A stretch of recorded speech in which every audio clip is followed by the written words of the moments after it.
Good evening student. मागच्या म्हणजे 20व्या लेक्चरमध्ये आपण याच्या म्हणजे चौथ्या युनिटचा जो काही थर्ड पार्ट होता तो आपण कव्हर केला होता. आता जर म्हणजे तो कोणता पार्ट होता हे बघा, इथं मी मेन्शन करतो की जो काय रिअलायझिंग एक्झिस्टन्स ॲज अ, म्हणजे आपण बघा की चौथ्या युनिट जे आहे आपलं ते आपलं साधारण लेक्चर सिरीजचं 19व्या लेक्चर पासून जे चौथं युनिट चालू केलं. म्हणजे पहिल्या 6 लेक्चरमध्ये आपण फर्स्ट युनिट कव्हर केलेलं आहे. Then next six lecture we have cover unit number 2. And then next 6 lecture we have cover lecture number 3. म्हणजे पहिल्या 18 लेक्चरमध्ये म्हणजे प्रत्येक युनिटसाठी आपण 6 लेक्चरमध्ये प्रत्येक युनिट इथं कव्हर केलेलं आपण दिसते. आता बघा, त्याच्यानंतर आपलं 19वं जे लेक्चर होतं या पार्टवर होतं, म्हणजे काय understanding harmony in the nature. 20वं लेक्चर आपलं या पार्टवर होतं. आणि आता हे आपलं टोटल या सिरीज मधलं 21 म्हणजे 21वं लेक्चर आहे. आता या लेक्चरमध्ये आपण बघा realizing existence as a coexistence at all levels हा पार्ट आपण इथं डिटेल डिस्कस करणार आहोत. तर आता बघा, कुठलाही वेळ वाया न घालवता लगेच आपण डिस्कशनला सुरुवात करू. आता बघू त्याच्यामध्ये की बघा एक्झिस्टन्स म्हणजे काय. एक साधी डेफिनेशन इथं मी लिहिलेली आहे. Existence is what ever exist, म्हणजे जे काही अस्तित्वात आहे त्याला आपण एक्झिस्टन्स म्हणतो. What ever exist is called as existence. म्हणजे जे काही तुम्हाला एक्झिस्ट किंवा अस्तित्वात आहे ह्या जे काही दिसते त्याला आपण इथं एक्झिस्टन्स म्हणतो. आता या एक्झिस्टन्समध्ये आपण जो काही जे काही अस्तित्व आहे त्याला दोन पार्टमध्ये डिवाइड केलेला आहे. म्हणजे first part one is here I am showing here. First one is unit and second part is space. म्हणजे आपण जो काही एक्झिस्टन्स अस्तित्व आहे याला दोन पार्टमध्ये डिवाइड केलं. इथं सहज दिसते आपल्याला. म्हणजे हा जो काय मी एरोवाला हा पहिला पार्ट कोणता आहे आपला, इथं युनिट हा दाखवला. दुसरा पार्ट मी इथं डायरेक्ट स्पेस दाखवलेला आहे आता. म्हणजे जे काही एक्झिस्टन्स अस्तित्व जे काही आहे ते दोन पार्टमध्ये आपल्याला डिवाइड झालेले इथं दिसते. पहिला पार्ट आपण बघितला, first one is unit and second one is space. या दोन पार्टमध्ये आपण एक्झिस्टन्स किंवा अस्तित्वाला डिवाइड केलेला आहे हे बघा. आता त्याच्यानंतर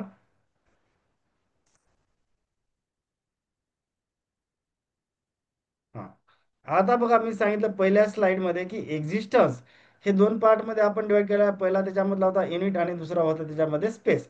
आता बघा unit, what is mean by unit. आता बघा, जर ही आपण जर बघितलं इथं unit, there is a innumerable units in existence. There is air, individual molecules of air like oxygen O2 आणि N2 मॉलिक्युल्स. आता O2 म्हणजे काय, ऑक्सि O2 आणि N2 हे दोन मॉलिक्युल. आता बघा एअर, नुसतं एअर जर मी तर कन्सिडर केलं असतं तर एअर असलं तर नुसतं एअर जर आपण कन्सिडर केलं तर ते स्पेस होईल. लक्षात घ्यायचं, देर इज एअर पण कसं individual molecules of the air like O2 N2. आणि टोटल एअर जर मी असा प्रोनाऊन्स केला तर तो स्पेस होणार. पण युनिट जर मी कन्सिडर केलं तर म्हणजे काय, त्या एअर मधलाच पार्ट कोणता समजा लाईक O2 किंवा N2 हे जर नुसतं एवढं जर कन्सिडर केलं तर ते युनिट होणार. आणि ॲज अ होल जर एअर कन्सिडर केलं तर त्याला आपण स्पेस म्हणू. नंतर त्याच्यामध्ये युनिटमध्ये वॉटर असू शकते, सॉइल असू शकते, earth, sun, moon, plants, trees, animal, birds, human being etcetera. म्हणजे जे काही आपल्याला इथं दिसते ते म्हणजे आपल्याला असं युनिटमध्ये कन्सिडर केलं. आता बघा, main feature of unit, unit are limited in size. म्हणजे त्याला काहीतरी साईजला मर्यादा आहे. They have a definite shape, काहीतरी निश्चित शेप आहे. दे हॅव अ बाउंड्री, त्याला काहीतरी बाउंड्री, आउटर बाउंड्री आहे. They have a active, the unit is interacting with other, it is active in relationship to the other units. For example, आता for example जर मी इथं chair example घेतलं, बघा इथं चेअर. आता तुम्ही म्हणसाल सर चेअर तर तुम्ही सांगितलं की युनिट आहे. म्हणजे ज्या काही आपण इथं लिहिलं ना, म्हणजे युनिट म्हणजे काही असू दे, वॉटर असू दे, सॉईल असू दे किंवा एखाद्या वस्तू, झाडं, प्राणी, हे सगळं युनिटमध्ये कन्सिडर. मग तुम्ही म्हणसाल सर इथं चेअर तर तुम्ही सांगितलं की दे आर ऍक्टिव्ह, म्हणजे युनिट हे ऍक्टिव्ह आहेत. मग चेअर कशी काय ऍक्टिव्ह असणार. तर चेअर ऍक्टिव्ह म्हणजेच का, बघा इथं काय लिहिलं बद्ध, unit is interacting with other unit, it is active in the relationship with other unit. म्हणजे आता बघा चेअर, तुम्ही म्हणाल सर चेअरला कुठं काय ऍक्टिव्ह असते का, तर chair active in the sense, बघा इथं काय लिहिलं, the unit is interacting with other unit. For example इथं मॅन आहे, मॅननं ती चेअर उचलली किंवा त्याच्यावर जर तो बसला. आता चेअर उचलली बसला म्हणजे काय झालं की ते ऍक्टिव्ह, इथं ऍक्टिव्ह कन्सिडर. आता नुसतं जर चेअर कन्सिडर केली तर तो इनॅक्टिव्ह पार्ट होला. पण इथं बघा ब्रॅकेटमध्ये काय लिहिलं, the unit is interacting with other unit, म्हणजे अदर युनिट काय झालं इथं, ह्युमन किंवा मॅन हा अदर युनिट झाला. That is it is active in the relation to other unit. नुसतं सिंगल चेअर मधलं तर इनॅक्टिव्ह, पण त्या चेअरवर ह्युमन बसला किंवा त्या चेअर, ती चेअर ह्युमननं जर उचलली तर मग ते कसं कन्सिडर केलं आपण त्याला, ऍक्टिव्ह कन्सिडर केलं. म्हणजे the unit is interacting with other unit, म्हणजे दोघांचं इंटरॅक्शन जर झालं तर ह्या, हा ही जी काही चेअर असेल तो ऍक्टिव्ह पार्ट बनते. म्हणजे नाहीतर सर चेअर कुठं काय ऍक्टिव्ह पार्ट असते का, तर त्या सेन्समध्ये इथं अर्थ न घेता, the unit is interacting with other unit, it is active in the relationship to other unit, म्हणजे या सेन्सनं त्याचा अर्थ ऍक्टिव्ह असा घ्यायचा. नाहीतर सर काही सांगता की चेअर कुठं काही ऍक्टिव्ह असते का, तर त्या सेन्सनं तो अर्थ घेता कामा नये. They exist relationship with other unit. आता दुसरं बघा, space. Space it is the reality, space is the reality in which all unit exist. म्हणजे जो काही स्पेस आहे, स्पेसमध्येच हे सगळे युनिट एक्झिस्ट आहेत. It has a no activity inside her itself, space just exist, it does not grow move. म्हणजे काय, स्पेस जो पार्ट आहे तो इनॅक्टिव्ह आहे. आता जे काही युनिट आहे ते कशामध्ये सबमर्ज आहे, तर ते स्पेसमध्ये. आपण इथे लिहिलं ना स्पेस, हे बघा इथं लिहिलं आपण, space is the reality in which all unit exist. म्हणजे सगळे युनिट जे आहेत ते कशामध्ये एक्झिस्ट आहेत किंवा सबमर्ज आहेत, स्पेसमध्ये. पण स्पेस हा ऍक्टिव्ह पार्ट नाही, स्पेस हा इनॅक्टिव्ह आहे, पण युनिट हा ऍक्टिव्ह पार्ट आहे. आता बघा, space just exist, it does not grow move. म्हणजे जसं युनिट ग्रो होतात किंवा मूव्ह होतात तसं स्पेस डज नॉट ग्रो किंवा मूव्ह होत नाही. म्हणजे तो स्पेस काय झाला की तो इनॅक्टिव्ह पार्ट आहे. नो ऍक्टिव्हिटी म्हणजेच काय, आपण लिहिलं तो इनॅक्टिव्ह पार्ट आहे. आता main feature of the space, infinite, all pervading. Pervading म्हणजे काय, present every part in the world, म्हणजे त्याला आपण सगळं इकडे अस्तित्वात असणं त्याला परवेडिंग म्हणतो. No inner activity or boundaries provide the relationship order or harmony among unit. म्हणजे जेवढे काही युनिट आहेत हे सबमर्ज कशामध्ये झालेले आहे, स्पेसमध्ये. आता आपण बघितलं की स्पेस हा ऍक्टिव्ह पार्ट नसते. आणि ऑल परवेडिंग म्हणजे काय, present everywhere in the world, त्याला आपण परवेडिंग म्हणलं. आणि स्पेस कसं असते, इन्फायनाईट असते. म्हणजे हा जो काय युनिट हा ऍक्टिव्ह पार्ट आहे, स्पेस हा इनॅक्टिव्ह पार्ट आहे. युनिट हे स्पेसमध्ये सबमर्ज केलेले असतात. नंतर किंवा याला बाउंड्रीलेस असते. बघा इथं आपण बाउंड्री लिहिलं, म्हणजे युनिटला बाउंड्री असते तसं स्पेसला बाउंड्री नसते. त्याला नो बाउंड्री किंवा बाउंड्रीलेस असं म्हणू शकतो आपण. Provide the relationship order and harmony among the units.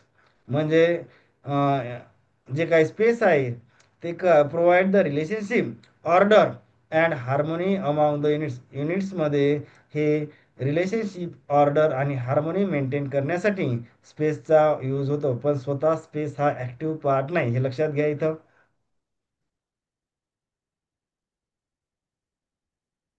नंतर बघू आपण को एक्झिस्टन्स. आता बघा, को existence, nothing exist alone or in isolation. म्हणजे याचा अर्थ असा की कोणतीही गोष्ट सेपरेटली एक्झिस्ट किंवा अस्तित्वात नसते तर त्याला आपण को एक्झिस्टन्स मधलं.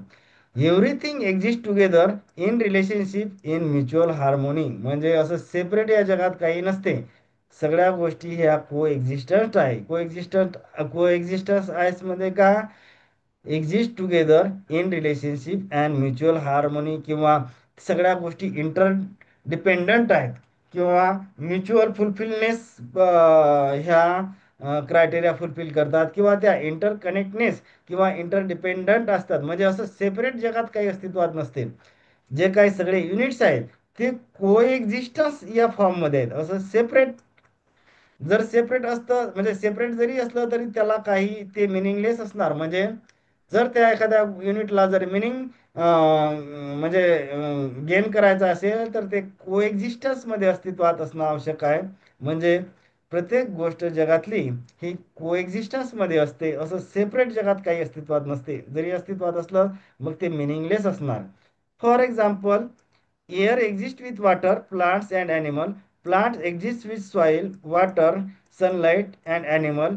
Human exist with society, nature and all other entities. म्हणजे हे सगळ्या गोष्टी जे काय सांगितलं आपण, ह्या इंटरडिपेंडेंट आहे किंवा एकमेकांशी इंटरकनेक्ट आहेत, म्हणजे असं सेपरेट अस्तित्व यांचं नाही. So in the reality is not existence in separation. म्हणजे सेपरेटली अस्तित्वात कुठलीही गोष्ट नसते, हे लक्षात घ्या.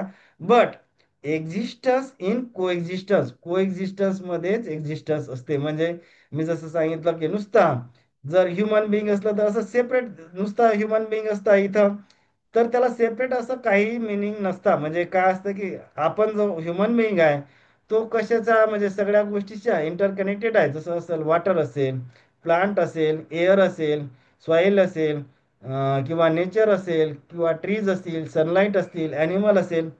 म्हणजे याच्या रिलेटेड किंवा इंटरकनेक्टनेस ही ह्युमनची आहे. असा ह्युमन सेपरेट एक्झिस्टन्स नसते ह्युमनचं. म्हणजे थोडक्यात सांगायचं म्हणजे जे काही युनिट्स आहेत ते सगळे को एक्झिस्टन्स आहेत, इंटरकनेक्टनेस आहेत, म्युच्युअल फुलफिलमेंट आहेत, म्युच्युअल हार्मोनी आहे. म्हणजे आणि ते एक्झिस्ट टुगेदर असं त्यांचं सहअस्तित्व आहे. असं सेपरेट जगात कुठलीही गोष्ट अस्तित्वात नसते. Therefore existence is equal to coexistence. म्हणजे आपण जे काही लिहिलं, मी सांगितलं की तुम्हाला अशी स्पेसिफिक सेपरेट एक्झिस्टन्स असं काही नसते. तर जे काही आपल्याला युनिट्स दिसतात ते सगळे कोएक्झिस्टन्स आहेत. कोएक्झिस्टन्स म्हणजे काय? They depends on each other, they mutually fulfilment which other, they are interconnectedness. आणि त्याच्यामुळेच असं सेपरेट एक्झिस्टन्स नसते. एक्झिस्टन्स म्हणजेच त्याला आपण को एक्झिस्टन्स असं मी इथं लिहिलेलं आहे. बघा इथं लिहिलं आपण, एक्झिस्टन्स इज इक्वल टू को एक्झिस्टन्स. आता त्याच्यामध्ये आपण बघितलं की आता जर एक्झिस्टन्स मध्ये युनिट आणि स्पेस असेल तर मग को एक्झिस्टन्स मध्ये पण काय असतील, दोन पार्ट असतील ना, युनिट आणि स्पेस.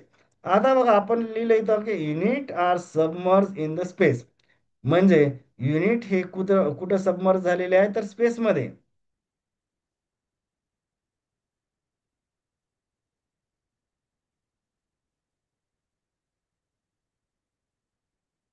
आता बघा, अंडरस्टँडिंग सबमर्ज. सबमर्ज म्हणजे काय? Cover completely. Where are unit, they are they inside the space or outside the space? Tricky question isn't it. बघा आता आपल्याला विचारलेलं आहे की बाबा जे काय युनिट आहे ते कुठं स्पेसमध्ये आहे का स्पेसच्या बाहेर आहे. आता बघा, युनिट्स आर इन स्पेस. आपण जे मागच्याच डायग्राम मध्ये बघितलं की units are submerge in the space. They are submerged in the space. When we say unit are submerged in the space, it means that units are in space. They are inseparable from space. Where a unit, where a unit is, space is also there. म्हणजे नुसतं unit नसते, unit जिथं जिथं आहे तिथं space सुद्धा असणार.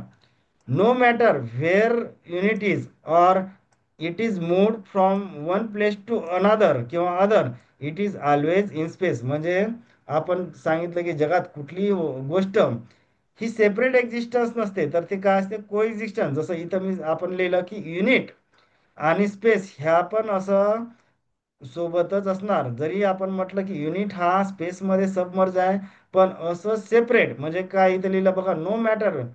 किंवा आपण लिहिलं की it means unit are in space, they are inseparable from space. म्हणजे ते युनिट आणि स्पेस हे सुद्धा दोघंही कोएक्झिस्टन्स मध्येच आहेत. There is a no way a unit can be taken out from the space or separated from space. म्हणजे असं आपल्याला युनिट त्या स्पेसमधून असं काढता येणार नाही किंवा त्याला सेपरेट सुद्धा करता येणार नाही. Existence is coexistence. It is in the form of units submerge in the space. म्हणजे जे काय हे एक्झिस्टन्स इज कोएक्झिस्टन्स म्हणजेच काय, की जे काय युनिट्स आहे ते सगळे कुठं आपल्याला सबमर्ज किंवा त्याला कव्हर कम्प्लिटली कशासोबत आहे, तर ते स्पेस सोबत आहे. पण नुसतं युनिट सेपरेट असू शकते का? नाही. नुसतं स्पेस सेपरेट आहे का? तर नाही. तर ते त्याच्या दोघांमध्ये कोएक्झिस्टन्स आहे. Realizing existence as a coexistence at all levels. To realize this means not just knowing intellectually, but living with the awareness that everything is interconnected, developing sensitivity that I cannot exist alone. My happiness and survival depends on harmonious existence with other. म्हणजे आता realizing existing as a coexistence at all level म्हणजे काय? आता असं बऱ्याचदा वाटतं की आपण म्हणजे असं सेपरेटली मी पहिलेही सांगितलं तुला मला एखादा ह्युमन बिंग असेल किंवा एखादी वॉटर असेल ट्री असेल असं त्याचं सेपरेट एक्झिस्टन्स नसते. म्हणजे एक्झिस्टन्सलाच आपण काय म्हणणार की को एक्झिस्टन्स म्हणजे सेपरेट एक्झिस्टन्स जर असलं तर ते मिनिंगलेस असेल. To realize this means not just knowing intellectually नुसतं थेरॉटिकली जाणून चालणार का नाही, but living with the awareness that everything is interconnected, developing sensitivity that I can not exist alone. म्हणजे मी जसं सांगितलं की जरी कोणाला वाटत असेल की बाबा मला काय कोणाशिवाय काही अळणार नाही, तर तसं नाही. तर जर सेपरेट म्हणजे नुसतंच असं मी सांगितलं की सेपरेट एक्झिस्टन्स नसते, जर कोणाला वाटत असेल की बाबा आपल्याला आपलं सेपरेट एक्झिस्टन्स आहे, तर ते चुकीचा भ्रम आहे. कारण की काय सांगितलं तर I can not exist alone म्हणजे स्वतंत्र एक्झिस्टन्स जर आपल्याला वाटत असेल तर तसं पॉसिबल नाही. सेपरेट एक्झिस्टन्स असेल तर ते मिनिंगलेस होईल. एक्झिस्टन्स म्हणजेच काय? Coexistence.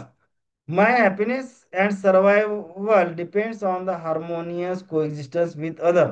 म्हणजे आपला हॅपीनेस असेल किंवा आपलं सर्वायवल किंवा टिकून राहणं हे depends on the harmonious coexistence with other. म्हणजे कोएक्झिस्टन्स विथ अदर म्हणजे काय की ते इंटरकनेक्टनेस किंवा डिपेंडंट किंवा म्युच्युअल फुलफिलमेंट विथ अदर याच्यावरच आपला हॅपीनेस किंवा सर्वायवल डिपेंड आहे. नाहीतर बस माझं सेपरेट एक्झिस्टन्स आहे आणि मला कोणाची गरज नाही, तर that is not the thing. तर तसं जर असेल तर ती व्यक्ती किंवा एखादी कुठलीही गोष्ट असू द्या, ट्री असू द्या, प्लांट असू द्या किंवा सॉइल रॉक ह्युमन ॲनिमल, तर त्याला सेपरेट एक्झिस्टन्स असं जर ते कन्सिडर केलं तर दॅट मे बी मिनिंगलेस म्हणजे त्याला काहीच अर्थ असणार नाही. म्हणजे एक्झिस्टन्स म्हणजेच काय असणार आपलं को एक्झिस्टन्स.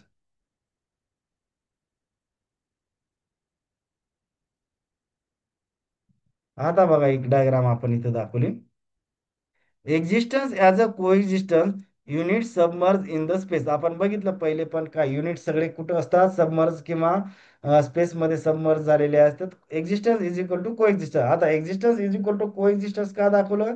सेपरेट एक्झिस्टन्स असं कुठेही नसते. जर असलं तर ते मिनिंगलेस असते. कारण की पूर्ण वर्ड हे इंटरकनेक्टनेस आहे, इंटर डिपेंडेंट आहे, म्युच्युअल फुलफिलमेंट या क्रायटेरियामध्ये सगळे बांधलेले आहेत. Unit submerge in the space. आता बघा आपण एक्झिस्टन्सला दोन भागात डिवाइड केलं होतं. पहिलं होतं युनिट आणि दुसरं होतं स्पेस. युनिटलाच आपण काय नेचर ब्रॅकेटमध्ये लिहिलं आणि स्पेसला मी काय लिहिलं ऑर प्री वेडिंग म्हणजेच काय प्रेझेंट एव्हरीवर. हे स्पेस प्रेझेंट एव्हरीवर म्हणजे each and every part of the word म्हणू आपण किंवा त्याला एक्झिस्टन्स म्हणू. म्हणजे स्पेस ऑल परवेडिंग म्हणजे काय it covers each and every part. आता बघा युनिट त्यालाच आपण नेचर मधलं युनिटला मी दोन पार्ट मध्ये एक डिवाइड केलं बघा. आता तुम्हाला सुरुवातीला सांगितलं की एक्झिस्टन्स दोन भागामध्ये डिवाइड झालेला आहे, युनिट आणि स्पेस. आता बघा त्याच्यामध्ये युनिट किंवा नेचर याचं दोन भागात आपण डिवाइडेड केलं. इथं बघा हा एरो पहिला आहे मटेरियल आणि दुसरा आहे कन्सियस. आता मटेरियल म्हणजेच काय फिजिकल पार्ट आणि कन्सियस पार्ट कोणता असते? सेल्फ. जसं आपण म्हणलं की human being is the coexistence of material and self and body. आणि त्याच्यामधला आपण बॉडी जो बघितला होता तो कोणता? मटेरियल पार्ट होता आणि सेल्फ कोणता होता? हा कन्सियस पार्ट होता. आता बघा मटेरियल हा जो पार्ट असते हा टेम्पररी असते आणि मटेरियल रिकग्नाइज आणि फुलफिलिंग या दोनच गोष्टी मटेरियलमध्ये असतात. त्याच्यामध्ये नोईंग अज्युमिंग पॉसिबल नसते. म्हणजे या जो काही मटेरियल पार्ट आहे त्याच्यामध्ये नोईंग आणि अज्युमिंग हे पॉसिबल नसते. कारण की कन्सियसनेस असल्याशिवाय नोईंग आणि अज्युमिंग ह्या गोष्टी पॉसिबल होत नाही. जसं आपण सेल्फमध्ये लिहिलं ॲक्टिव्हिटीज आर कंटिन्युअस, हे पण लिहिलं ह्या टेम्पररी असतात. हे बघा इथं दाखवलं मी. आणि याच्यामध्ये मी नेहमी लिहित असतो की KRF हे कार्प हे चारही गोष्टी असतात. कार्प म्हणजे काय? त्याच्यामध्ये बघा के म्हणजे नोईंग, ए म्हणजे अझुमिंग, आर म्हणजे रेकग्नाइज आणि एफ म्हणजे फुलफिलिंग.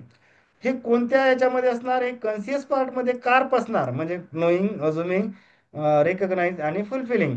पण इथं जो काही मटेरियल पार्ट आहे, फक्त इथं दोनच गोष्टी दिसतात आपल्याला, आर आणि एफ. पण इथं कोणत्या याच्यामध्ये कॉन्शियस मध्ये कोणत्या दिसतात? कार्ब दिसतात. इथं दोनच दिसल्या, आर आणि एफ. आर म्हणजे काय? रेकग्नाइज आणि फुलफिलिंग. आता तुम्ही म्हणाल सर या मटेरियल पार्ट मध्ये नोईंग आणि अज्युमिंग का नसतात? कारण की तो कॉन्शियस पार्ट नाही, तो मटेरियल पार्ट आहे किंवा फिजिकल पार्ट आहे, त्याला चेतना किंवा जाणीव आहे का? नाही.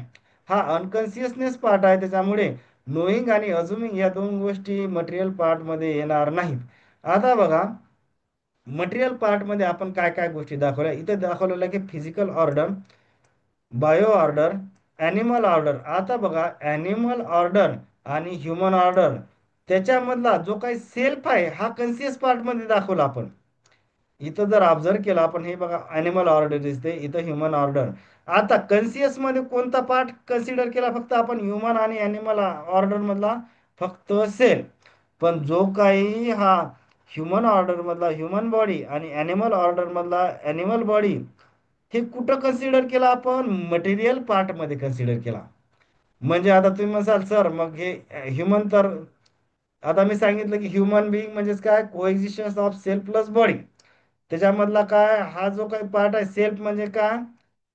सेल्फ हा कन्शियस पार्ट आहे, पण बॉडी जो आहे हा मटेरियल फिजिकल पार्ट आहे. म्हणजे तसाच ॲनिमलचा सुद्धा बॉडी जो कोणता पार्ट असेल? मटेरियल.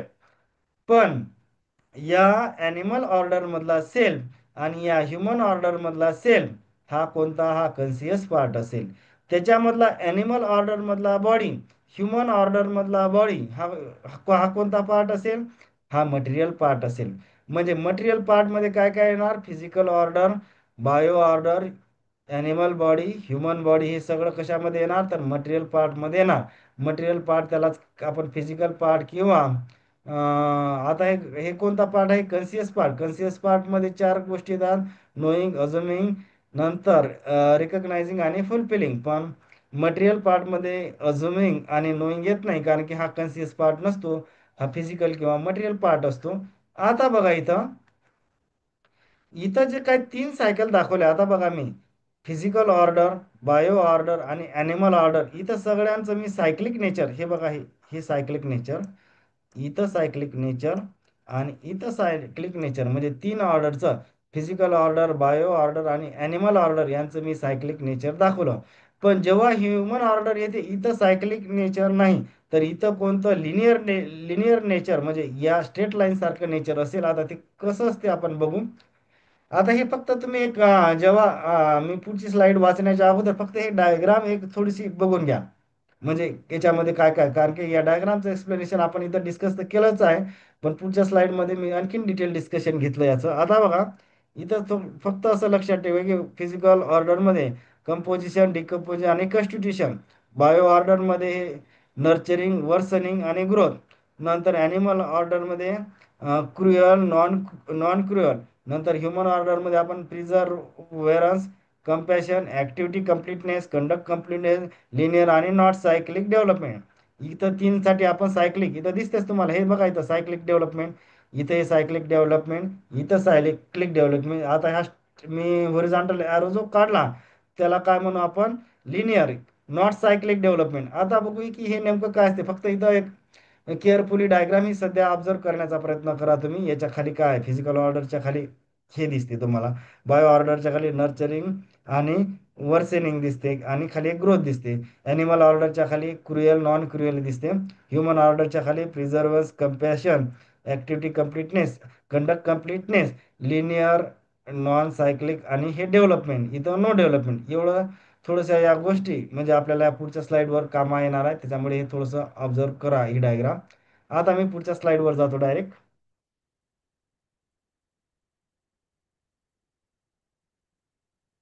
हां, बघा आता इथं एक्झिस्टन्स इज इक्वल टू, आपण को एक्झिस्टन्स असं लिहिलं आहे. Everything that exist in is in coexistence, living together in harmony. आता बघा, एक्झिस्टन्स म्हणजेच आपण बघितलं की को एक्झिस्टन्स, मी सुरुवातीला सांगितलं की सेपरेट एक्झिस्टन्स जगात कुठलीही गोष्ट नसते. म्हणजे एक्झिस्टन्सलाच आपण काय म्हणतो? को एक्झिस्टन्स. नुसतं आपण समजा for example single human being घेतला तर त्याला सेपरेट एक्झिस्टन्स किंवा सेपरेट अस्तित्व काही नाही. सिंगल जर आपण जर म्हटलं की बाबा मला या जगाशी किंवा कुठल्याही गोष्टीशी काही घेणं देणं नाही, तर ती गोष्ट मिनिंगलेस होईल. त्याच्यामुळे एक्झिस्टन्सलाच आपण को एक्झिस्टन्स, कारण की सेपरेट एंटिटी असं अस्तित्वात नसते जगात काही. आता बघा, एक्झिस्टन्सचे आपण दोन पार्ट केले होते, युनिट आणि स्पेस. युनिटला नेचर कन्सिडर करा. Things that exist like matter, plant, animal, human. मग त्याच्यामध्ये काही असू शकतात, चेअर असू द्या, रॉक असू द्या, सॉईल असू द्या, रिव्हर असू द्या, हे काय असते, युनिट्स असणार. स्पेसमध्ये का, the background reality in which all units exist. म्हणजे या स्पेसमध्येच आपण युनिट हे सबमर्ज केलेले आहेत. आता बघा, units, nature, these are all the separate things that can be see and touch like rock, plants, animal, human. म्हणजे काही असू द्या, रिव्हर असू द्या, मायक्रो ऑर्गॅनिझम असू द्या, प्लांट असू द्या, ट्रीज असू द्या, सॉईल असू द्या, ह्युमन बिंग असू द्या, प्लांट, ट्रीज, सगळं कशामध्ये येईल, ते नेचर किंवा त्याला युनिट्स म्हणलं. They are broken down into two different types. त्याच्यामध्ये आपण दोन भागात त्याला डिवाइड केलं होतं. पहिलं असतं मटेरियल, म्हणजे जे काय नॉन कन्सियस पार्ट आहे, the physical thing, they activity, their activities are temporary. दुसरं असते कन्सियस पार्ट. कन्सियस पार्ट आपण जसं बघितला की ह्युमन मधला सेल्फ आणि ॲनिमल मधला सेल्फ हा कन्सियस पार्ट असेल, पण ह्युमन बॉडी आणि ॲनिमल बॉडी हा कशाचा असेल, हा मटेरियल पार्ट.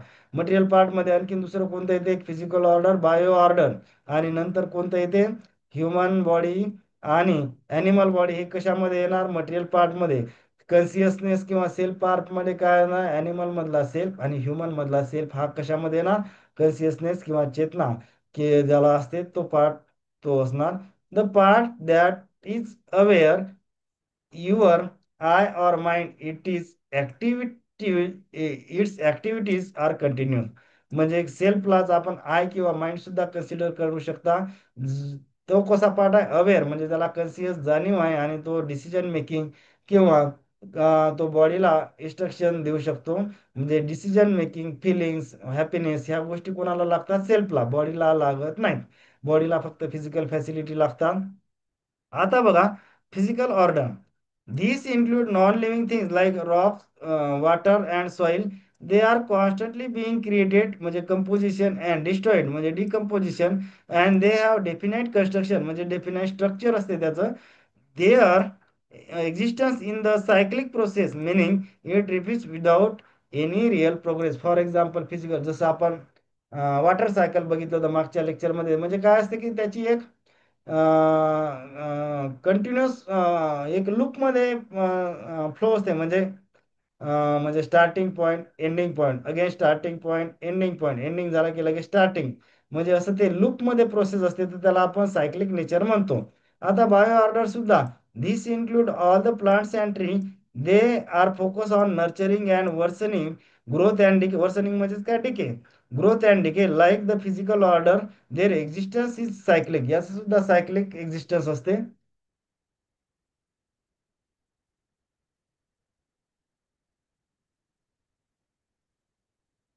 बघा आता इथं, plants and tree keep repeating the same cycle again and again. Example, एक साधं एक्झाम्पल मी इथं घेतलं.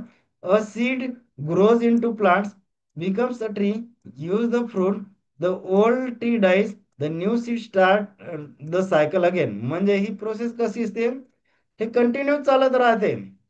म्हणजे त्यालाच आपण त्याच्यामुळे सायक्लिक नेचर असं म्हटलं. म्हणजे इथं बघा ना, काय लिहिलं, a seed grows into the plants, becomes a tree, gives the fruit आणि सीड. म्हणजे आणखीन ह्या सीड काय होणार, आणि तो प्लांट्स मेल्यानंतर ह्या सीड पण कुठंतरी सॉइल वर पडणार. आणखीन त्याच्यापासून seed grows into the plant. म्हणजे ही सायकल कंटिन्युअसली असं हे चक्र चालूच राहणार. त्याच्यामुळेच आपण त्याला सायक्लिक नेचर म्हटलं. नंतरची animal order. Animal order most talk in the repeated cycle, ही सुद्धा एक सायक्लिक नेचर असते. म्हणजे त्याचं कसं चालतं, बर्थ चालणार, ग्रोथ चालणार, लिव्हिंग विथ फिलिंग. आता क्रुएल अँड नॉन क्रुएल लिहिलं होतं आपण. हे कशामध्ये, सर्वायवल बेस, म्हणजे जे आपण सर्वायवल ऑफ द फिटेस्ट किंवा सर्वायवल बेस साठी आपण म्हणतो ना, हा. नंतर डेथ. आता बघा यांचं सुद्धा, डेथ झालं, then again the next generation continue the same way. म्हणजे आता बघा, बर्थ असेल, ॲनिमल ऑर्डरमध्ये ग्रोथ असेल, लिव्हिंग विथ फिलिंग, आणि डेथ. आणखी डेथ झालं की लगेच बर्थ, हे असं सायकल. पण काय झालं, ही सायकल कंप्लीट होत असताना then again next generation continues the same, म्हणजे हे दुसरे जनरेशन आणि तरी सेम होणार. ते हे इथं टी मिस झाला, इथं इथं लिहितो मी. हा, they can not develop understanding like human, म्हणजे काय करणार, ॲनिमलचे ऑर्डर काय करणार, हे सायकल तर रिपीट होणार, पण कसं असते की त्याच्यामध्ये डेव्हलपमेंट होत नाही. म्हणजे जसं ह्युमनची जर एक लिनियर आपण डेव्हलपमेंट कन्सिडर केली, तर त्याची कसं असते की ह्युमनमध्ये पहिल्या जनरेशनपेक्षा दुसरी जनरेशन ही थोडीशी डेव्हलप होते. पण असं बर्ड किंवा ट्रीज मध्ये असं होत नाही. For example, a lion always hunts, a cow always eats the grass.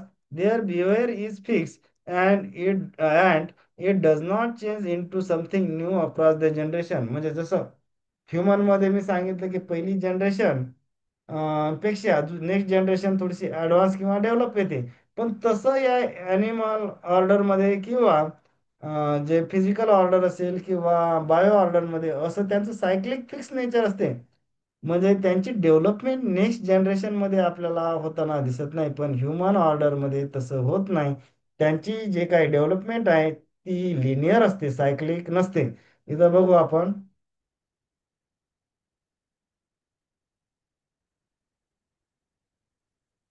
हा, बघा आता इथं human order for human life it is not only cyclic, म्हणजे ईट ग्रो ड्राय असं नाही. जसं आपण पहिल्या तीन ऑर्डरमध्ये, म्हणजे कोणती फिजिकल ऑर्डर असेल, बायो ऑर्डर असेल, ॲनिमल ऑर्डर, ह्या सायक्लिक नेचर होत्या सगळ्या. म्हणजे त्याच्यामध्ये नेक्स्ट जनरेशनमध्ये डेव्हलपमेंट कुठेही दिसत नाही. म्हणजे एन नंबर ऑफ जनरेशन जरी आला तर ते सेम प्रोसेस रिपीट होते, डेव्हलपमेंट होताना दिसत नाही. पण ह्युमन ऑर्डरमध्ये तसं होत नाही. Human can develop in a state line म्हणजे linear progress through right understanding, right feeling, better behavior and conduct, living with compassion, trust, respect, building harmony in family, society, and nature. This growth is continuous improvement, म्हणजे step by step forward direction, not just repetition. म्हणजे जसं आपण पहिल्या तीन ऑर्डरमध्ये बघितलं, फक्त तिथं रिपिटेशन होते, सायक्लिक नेचर होते, पण डेव्हलपमेंट नेक्स्ट जनरेशनमध्ये जात नाही. पण इथं तसं नाही. इथं डेव्हलपमेंट बघा, each generation can improve, not just repeat the same. म्हणजे आलेली जनरेशन ही पहिल्या जनरेशनपेक्षा ॲडव्हान्स असते, डेव्हलप असते.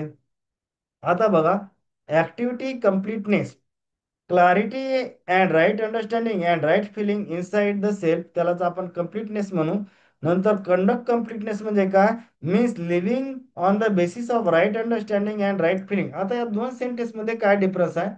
ऍक्टिव्हिटी कम्प्लीटनेस, आता ऍक्टिव्हिटी कम्प्लीटनेस हे थोडाफार थेरॉटिकल पार्ट झाला. कंडक्ट कम्प्लीटनेस म्हणजे काय, हे या थेरॉटिकल पार्टचं इम्प्लिमेंट. आता बघा इथं लिव्हिंग शब्द वापरला मी, म्हणजे वर जो काही ऍक्टिव्हिटी कम्प्लीटनेस आपण बोलतो ते थेरॉटिकल अँगलनं बोललेलो आहो. कंडक्ट कम्प्लीटनेस आपण जो काय बोलत आहे तो कोणत्या अँगलने, प्रॅक्टिकल किंवा लिव्हिंग अँगलने बोलत आहोत. म्हणजे हा थेरॉटिकल कन्सेप्ट आहे, हा लिव्हिंग कन्सेप्ट आहे. म्हणजे हा प्रॅक्टिकल कन्सेप्ट म्हणू आपण त्याला. ऍक्टिव्हिटी कम्प्लीट म्हणजे काय, थेरॉटिकल अप्रोच म्हणू आपण, म्हणजे नुसतं अंडरस्टँडिंग करून घ्यायचं. पण इथं अंडरस्टँडिंग नुसती अंडरस्टँडिंग आहे का, इथं लिव्हिंग आहे. म्हणजे त्याला आपण कंडक्ट कम्प्लीटनेस म्हणू, म्हणजे त्याला आपण प्रॅक्टिकल अप्रोच म्हणू. आता एक डायग्राम मी इथं दाखवली. आता बघा, existence is equal to coexistence is equal to unit submerge in the space. आता जे मागची डायग्राम इथं जवळपास आलेली आहे, फक्त आता इथं एक थोडासा आपल्याला ऑब्झर्व करू घ्या. दिस इज ऑलरेडी इन हार्मोनी, म्हणजे जो काही येलो कलरचा पार्ट दिसतो तुम्हाला पूर्ण डायग्राम मध्ये, हे पूर्ण डायग्राम जे येलो दिसते म्हणजे हे सगळा पार्ट. म्हणजे मी वाटल्यास याला असा समजण्यासाठी हे पूर्ण असा असा दाखवतो.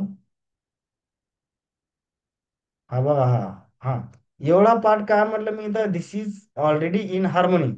हा जो काय मी आउटर जो काही बॉर्डर दाखवली ही ऑलरेडी हार्मोनी मध्ये आहे. आता बघा, आता only this part is remaining and it has to happen in the self by self. म्हणजे हा जो काही मी मोठी बॉर्डर दाखवली, हा जो दिसते ना तुम्हाला हा शेप, हा ऑलरेडी हार्मोनी मध्ये आहे. आता ओनली पार्ट रिमेनिंग म्हणजे कोणता, हा बघा ह्युमन ऑर्डर, हा हा इकडे मी असा हा दाखवतो. हा हार्मोनीमध्ये नाही. हा हार्मोनीमध्ये का नाही? कारण की इथं विदाऊट अंडरस्टँडिंग असल्यामुळे तो हार्मोनीमध्ये नाही. हा ऑलरेडी हार्मोनीमध्ये आहे. जो काय मी आउटर बॉर्डर दाखवलं नाही, ऑलरेडी हार्मोनीमध्ये आहे. आता इथं लिहिलं आपण, only this part is remaining and it has to happen in the self by the self. पण त्याच्यासाठी काय असणार आवश्यक आहे? Right understanding and right feeling. जर हे राईट अंडरस्टँडिंग आणि राईट फिलिंग असेल तर डेफिनाईट ह्युमन कंडक्ट होईल, अदरवाईज इनडेफिनाईट ह्युमन कंडक्ट असेल. म्हणजे याच्यामध्ये ह्युमन ऑर्डरमध्ये हार्मोनी जर आणायची असेल तर राईट अंडरस्टँडिंग राईट फिलिंग आवश्यक आहे. हा याच्याबद्दल टेन्शन घ्यायचं गरज नाही, कारण की ऑलरेडी हा हार्मोनीमध्येच आहे. मग तुम्ही म्हणसाल सर, ह्युमन ऑर्डर हार्मोनीमध्ये काय नॅचरली नव्हतं का? तर नॅचरली आहे. पण आपण विदाऊट राईट अंडरस्टँडिंग मुळे हा आपण डिसहार्मोनीमध्ये गेलेला आपण दिसतो. म्हणजे बाय नेचर हे सगळ्याच गोष्टी हार्मोनीमध्ये आहेत किंवा त्या इंटरकनेक्टनेस आहे, म्युच्युअल फुलफिल आहेत. पण आपण विदाऊट राईट अंडरस्टँडिंग म्हणजे राईट अंडरस्टँडिंग नसल्यामुळे हा जो ह्युमन ऑर्डरचा पार्ट आहे हा डिसहार्मोनीमध्ये गेलेला दिसतो.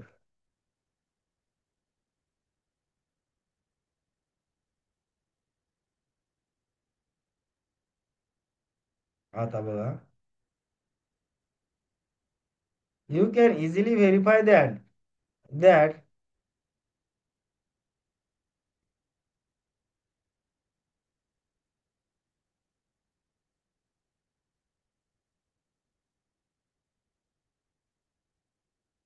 You can easily verify that. म्हणजे इथं लिहिलं all has happen by way of coexistence without human participation. म्हणजे जे आपण बघितलं ना की तीन ऑर्डर कोणते आहेत, ह्युमन ऑर्डर, बायो ऑर्डर आणि फिजिकल, ऑलरेडी या कोएक्झिस्टन्स मध्येच आहे. विदाउट ह्युमन पार्टिसिपेशन म्हणजे ह्युमन ऑर्डर असली काय नसली काय तरी त्या तीन गोष्टी हार्मोनीमध्ये आहेत. म्हणजे आपण मागच्या लेक्चरमध्ये बघितलं की हार्मोनीमध्ये आहेत म्हणजेच काय, त्या इंटरकनेक्टनेस आहे, त्या डिपेंड्स ऑन इच अदर आहेत किंवा ते म्युच्युअल फुलफिलमेंट हा क्रायटेरिया फॉलो करतात. विदाउट ह्युमन पार्टिसिपेशन म्हणजे ह्युमन पार्टिसिपेशन असलं किंवा नसलं ते बाय डिफॉल्ट ह्युमन ऑर्डर सुद्धा आहे. फक्त प्रॉब्लेम कुठं झाला की ते राईट अंडरस्टँडिंग नसल्यामुळे मध्ये किंवा हार्मोनीमध्ये असताना आपल्याला दिसत नाही. In fact we can further see that human being itself is also by virtue of coexistence embedded in coexistence as an expression of coexistence. Now that we are there as a human being, we have definite role in existence. आता बघा, जसं मी सांगितलं की पहिल्या तीन order without human participation त्या हार्मोनीमध्ये आहेत किंवा कोएक्झिस्टन्स मध्ये आहेत. पण आता ह्युमन हा हार्मोनीमध्ये असताना का दिसत नाही? राईट अंडरस्टँडिंग नसल्यामुळे तो कुठंतरी त्या तीन ऑर्डरला म्हणजे फिजिकल ऑर्डर असेल, बायो ऑर्डर असेल आणि ॲनिमल ऑर्डर असेल त्यांना कुठंतरी तो डिस्टर्ब करताना दिसते. तो पण बाय नॅचरली तो हार्मोनीमध्ये आहे का? तर हो. मग तर गडबड कशामुळे झाली की ते विदाऊट राईट अंडरस्टँडिंग किंवा राईट अंडरस्टँडिंग नसल्यामुळे ते आपल्याला जे काही गडबड निर्माण झाली, जे काय म्हणजे चार ऑर्डरमध्ये म्हणजे आपल्याला बघायला मिळते की ह्युमन ऑर्डर हा हार्मोनीमध्ये का दिसत नाही? कारण की तो फक्त गिव्ह पॉलिसी एक्झिक्यूट करतो, टेक पॉलिसी करत नाही. म्हणजे गिव्ह अँड टेक पॉलिसी जर असेल तरच हार्मोनीमध्ये असेल ना. म्हणजे ज्या काही चार ऑर्डर सांगितल्या मी, ह्युमन ऑर्डर आहे, बायो ऑर्डर आहे, नंतर फिजिकल ऑर्डर असेल आणि ह्युमन ऑर्डर, या चारही मध्ये गिव्ह अँड टेक पॉलिसी असेल तरच ते हार्मोनीमध्ये असते. पण ह्युमन ऑर्डर काय करतो? नुसतं टेक पॉलिसी एक्झिक्यूट करतो, गिव्ह पॉलिसी एक्झिक्यूट करताना दिसत नाही. त्याच्यामुळे ती ऑर्डर आपला कोएक्झिस्टन्स किंवा हार्मोनीमध्ये असताना फारशी दिसत नाही. पण ते कशामुळे घडलं? तर ते विदाऊट राईट अंडरस्टँडिंगमुळे तो काही प्रॉब्लेम क्रिएट झाला. तो विदाऊट राईट अंडरस्टँडिंगमुळे हा प्रॉब्लेम क्रिएट झालेला आपल्याला दिसतो. All that human being needs to be do to is to understand the coexistence and to live in coexistence. आता बघा इथं खाली काय लिहिलं आपण, to understand coexistence means to realize the coexistence, that is to ensure it in the self to ensure the feeling and thoughts coexistence, that is to ensure in the self the outcome of this step is a happiness in the self. आता बघा basic human अस्पायरेशन कोणते असतात? Happiness आणि continuous happiness and continuous prosperity. आता याच्यामुळे जे काही पहिलं आपण लिहिलं, understanding coexistence and to live in coexistence, त्याच्यामुळे आपल्याला आउटकम काय मिळालं? हॅपीनेस मिळालं. आता बघा दुसरी स्टेज काय दिली? To live in coexistence to live with mutual fulfillment. आता हा म्युच्युअल फुलफिलमेंट मुळे काय झालेलं बघा?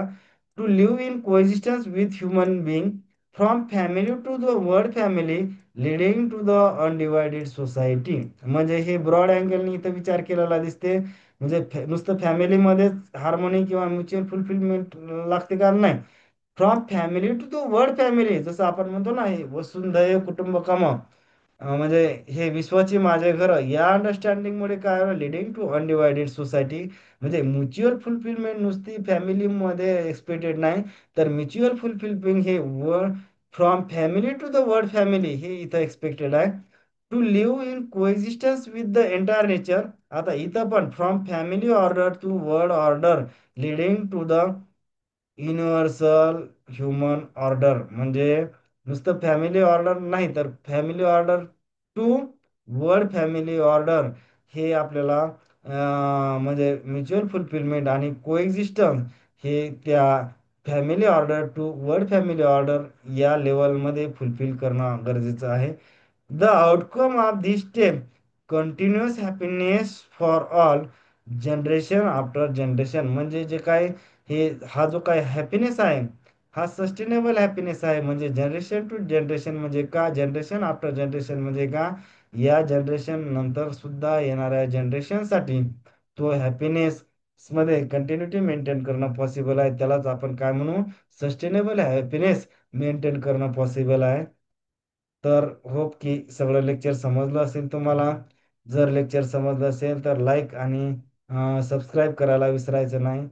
तर बाकीचा जे काही बीट राहिलेले आहे या युनिट फोर्थ मध्ये, ते आपण नेक्स्ट लेक्चरमध्ये कव्हर करू. थँक्यू.